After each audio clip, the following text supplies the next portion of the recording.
কেহ প্রতিপন্ন করার জন্য সেদিন সে জবাব দিয়েছিল, আমার তো আর খেয়ে দিয়ে কোনো কাজ নেই, আরবের পাথর খাচ্ছি।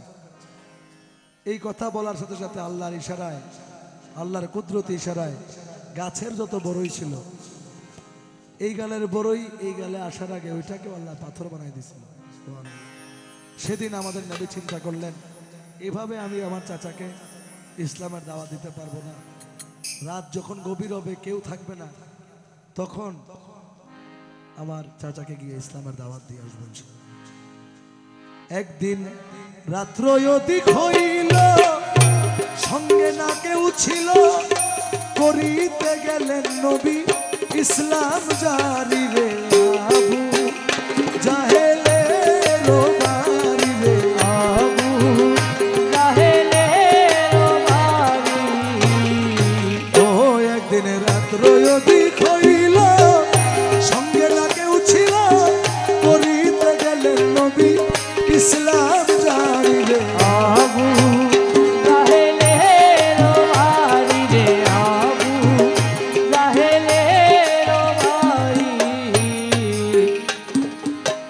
নবী যাইয়া চাচা বলে ডাকিল, জাহেল দরজা খুলে দিল, নবীরে বসাইল অতি যতন করি, আমার নবীরে বসাইল অতি যতন করি, আরে নবীরে বসাইল অতি যতন করি। জাহেল কয় এত রাত্রে গোপনে আসিলা কি কারণে, এত রাত্রে গোপনে আসিলা কি কারণে, এত রাত্রে গোপনে আসিলা কি কারণে, কও ভাতিজা তুমি কইরো না দেরি রে আবু জাহেলের বাড়ি রে, আবু জাহেলের বাড়ি। আবু জাহেল বুঝতে পারলেন যে এত রাত্রে নবী মোহাম্মদ মুস্তাফা আহমদ মুজতবা সাল্লাল্লাহু তাআলা ইসলাম আমার ঘরে কেন এসেছে। এই জন্য নবীকে অনেকগুলো অফার করলেন। ওই সময় যে অফারগুলো সবচেয়ে বেশি লোভনীয় ছিল, ওই অফারগুলো আমাদের নবীকে তিনি করলেন। বললেন, জাহেল কয় ভাতিজা গো, আমার ঘরে মদ আছে তৈয়ারো, যত খাইতে পারো তোমার জন্য রাখিব মদ মজুদ করি, আরে তোমার জন্য রাখিব মদ মজুদ করি, তোমার জন্য রাখিব মদ মজুদ করি।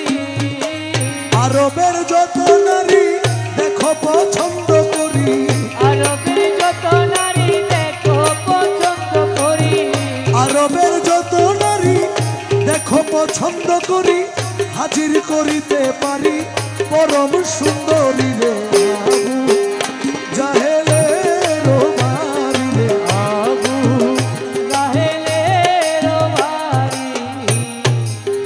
জাহেল কয় ভাতিজা গো, আমার কাছে আছে ধন অমূল্য রতন, হীরা আর কাঞ্চন তোমায় দিতেও পারি, হীরা আর কাঞ্চন তোমায় দিতেও পারি, হীরা আর কাঞ্চন তোমায় দিতেও পারি। তুমি যদি বলো বাদশাহ হব, বাদশাহী ছাড়িয়া দিব, তুমি যদি বলো বাদশাহ হব, বাদশাহী ছাড়িয়া দিব, যদি বলো বাদশাহ হব, বাদশাহী ছাড়িয়া দিব, তোমায় বাদশাহ বানাবো প্রতিজ্ঞা করিলে আবু জাহেলের বাড়ি রে, আবু জাহেলের বাড়ি। ও একদিন রাত্র অধিক হইল, সঙ্গে না কেউ ছিল, করিতে গেলেন নবী ইসলাম জারি রে, আবু জাহেলের বাড়ি রে, আবু জাহেলের বাড়ি। আবু জাহেল বললেন, তোমাকে প্রয়োজনে মক্কার বাদশাহ বানাই দিব, এরপরে আমার ইসলামের দাওয়াত দেওয়া দরকার নাই। জবাবে সেদিন আমাদের নবী বলেছিলেন,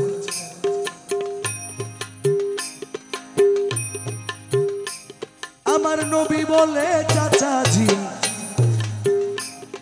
আমি ধন দিয়া করব কি, কায়নাতের মালিক আমায় বানায় পরোয়ারে। কায়নাতের মালিক আমায় বানায় পরোয়ারে, এই কায়নাতের মালিক আমায় বানায় পরোয়ারে। আমার নবী বলে চাচাজি ধন দিয়া করব কি, কায়নাতের মালিক আমায় বানায় পরোয়ারে। করে লা ইলাহা ইল্লাল্লাহ মুহাম্মদ রাসূলুল্লাহ, লা ইলাহা ইল্লাল্লাহ মুহাম্মদ রাসূলুল্লাহ, লা ইলাহা ইল্লাল্লাহ মুহাম্মদ রাসূলুল্লাহ। একবার পড়িলে খুশি হইতে গো পারিলে, আবু জাহেলের বাড়িরে। আবু জাহেলের বাড়ি। এই আবু জাহেল কত বড় নিকৃষ্ট ছিল তিনি দেখেন।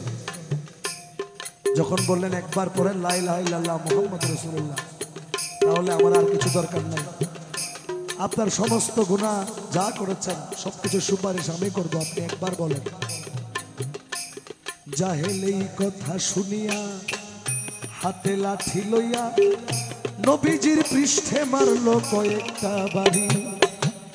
লাঠির আঘাতে পৃষ্ঠ গেল ফেটে, নবীজি খাইল রক্তে গড়াগড়ি।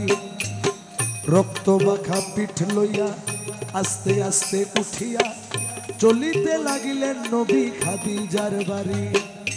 দেখে বিবি খাদিজায় বসে আছে দরজায়, এত রাত্রে যায় কোথায় বুঝতে না পারি। মা খাদিজাতুল কুবরা দেখলেন আমাদের নবীর পিঠ ফেটে, পিঠ থেকে অহরহ রক্ত ঝরছে। জিজ্ঞেস করলেন ইয়া নবী, ইয়া নবী,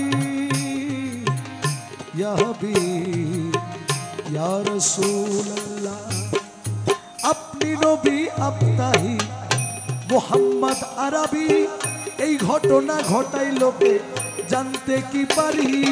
এই ঘটনা ঘটাই লোকে জানতে কি পারি, এই ঘটনা ঘটাই লোকে জানতে কি পারি। একবার বলেন নবী তাহার নাম। যদি নবী বিচার দিত মা খাদিজার কাছে, মা খাদিজার কাছে তখন অনেক টাকা পয়সা, আবু জাহেলকে কিন্তু শাস্তি দিতে ওয়ান্টুর ব্যাপার ছিল।